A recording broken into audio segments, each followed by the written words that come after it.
Le plus gros mystère des États-Unis. Est-ce que vous en avez déjà entendu parler? Si vous avez loupé la partie 1, elle est dispo, n'hésitez pas à aller la voir. C'est une vraie folie. 200 000 $, 4 parachutes, c'est ce que demande D.B. Cooper au FBI pour ne pas faire exploser un avion en plein vol rempli de passagers. Le FBI, quand il reçoit cette demande, est complètement choqué, mais ils prennent une décision rapide et respectent leurs règles d'or. On ne négocie pas avec les terroristes. Non, je déconne. Non, c'est tout l'inverse. Ils acceptent toutes ces demandes. La compagnie aérienne décide même de payer la rançon elle-même pour ne faire aucun scandale et ne mettre personne en danger. L'avion qu'il avait pris en otage atterrit enfin. Cooper relâche, comme promis, tous les passagers, mais garde en otage les pilotes et l'hôtesse de l'air. Il reçoit son argent et ses parachutes. L'avion refait le plein, comme il l'avait demandé, et décolle à nouveau.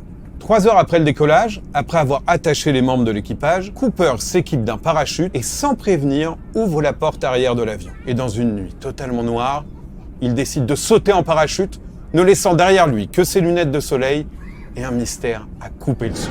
D.B. Cooper devient une légende instantanée. Les recherches massives par le FBI ne donnent aucun résultat. Pas de Cooper, pas de billets verts, ni même de chaussures égarées. Il s'est volatilisé. Ce n'est qu'en 1980, 10 ans après, qu'un enfant retrouve un billet de la rançon près de la rivière Columbia, à plus de 6000 km de son sceau. À ce jour, D.B. Cooper reste l'un des plus grands mystères criminels des États-Unis jamais résolus. Alors selon vous, qu'est-ce qu'il est devenu? Je serais curieux d'avoir votre avis en commentaire. Moi honnêtement, je pense qu'il est sur la même île que Michael Jackson et Xavier Dupont de Ligonnès. Mais encore aujourd'hui, ça reste